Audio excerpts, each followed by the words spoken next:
The Guilford Quakers were the home team of sorts for the 2009 Final Four. Representing the host Old Dominion Athletic Conference, the Quakers arrived in the Valley on the evening of Wednesday, March 18th.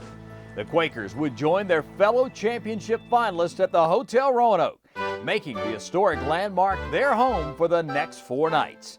Built in 1882, the Hotel and Conference Center has survived a catastrophic fire in the Great Depression and is today considered one of the most unique hotels in the nation. The Grand Ole Lady has hosted everyone from Presidents Nixon, Reagan, Carter, and Bush to Aerosmith and Jerry Seinfeld. But this week, the emphasis was on the NCAA. It's just phenomenal that, it's so great for Division III basketball because, our guys, we're not on TV. We don't have scholarships, and nobody really talks about it. And I think the people that do things for Division III basketball are doing the right thing because we have guys that, and basketball is important to them. Don't get me wrong. I mean, it's important to us, but they're there for the college first. They're not going to the NBA. They're not playing professionally. They're not pampered. We're not flying to games, and we're lucky we get on a bus and get to bus to games and don't have to take vans and things like that. So, we're people. I think the city doing things for Division III basketball is awesome because I think you're doing it for the true student athlete. Salem, the city of Salem, just does a good job embracing all this, putting everybody up in hotels. I think all the individual schools have their hotels for fans and stuff like that. They've really been treating us great at our hotel, all the schools giving us goodie bags, feeding us cookies, and this setup here is great, and it's just a great environment to play in. After settling in at the hotel overnight, Thursday began with a full slate of activities that included an early morning trip to South Salem Elementary School, where the players and coaches were greeted with wide eyes and open arms by the school's student body. The Quakers read aloud, helped the students pick books, signed autographs, and even mingled with the students in the cafeteria.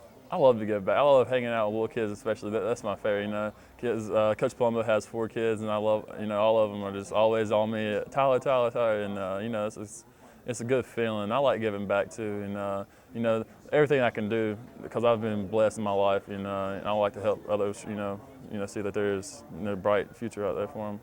That was, I think, a couple of us going into the school with a bunch of young kids, how we're going to treat them, this and that, but they come up and they treat you like rock stars and, sign my hand and read me a book, something that simple, and we feel really blessed to, I guess you want to say give back or whatever, but that hour there, we just forget about basketball and thinking about the little kids and stuff like that, that was really important to us. I have 4 young ones that are around the team a lot, and they get to spend some time doing that. But our guys are really good with the kids. It was a lot of fun. I mean, it was really. I'm glad we got to do that. And yeah, we'll probably do that back in Greensboro now at the end of this year, next year. After spending more than an hour with the students, it was back on the bus and straight to the Salem Civic Center. Once inside the facility, the Quakers were the first team to step on the hardwood for their 90-minute workout. Coach Tom Palumbo and his staff put the players through the paces, keeping them sharp, but at the same time soaking in the moment. After all, the Quakers were in many regards playing with house money after having to sweat out an at-large bid to the tournament. We're going to enjoy this. We're going to enjoy all the things that surround going with this.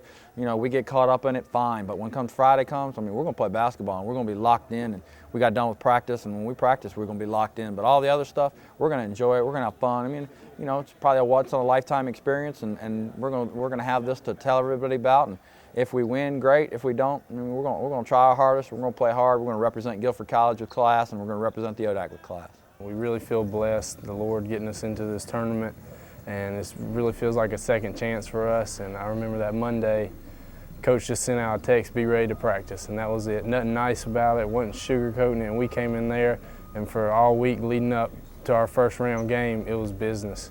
After practice, Guilford took time to strike a pose for the always entertaining team picture on the NCAA stage. After each of the 4 championship weekend participants finished up their photo ops and practices, they were then treated to a championship banquet inside the Salem Civic Center's community room that Thursday night.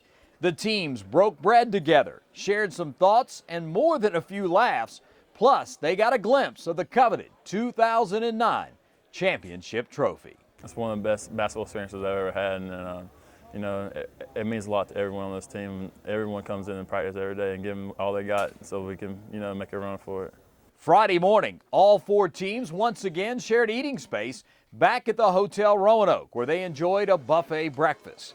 It was game day, National Semifinal Friday, and time to get serious about the task at hand and reflect on just what it takes to win what is in essence a 2-night winner-take-all event. Yeah, I think we have a great bunch of character guys, and we look for that first in our recruiting, and we bring in good people. And you know, we may not be the most talented team here, but you know, we have good people and good guys. They believe in each other.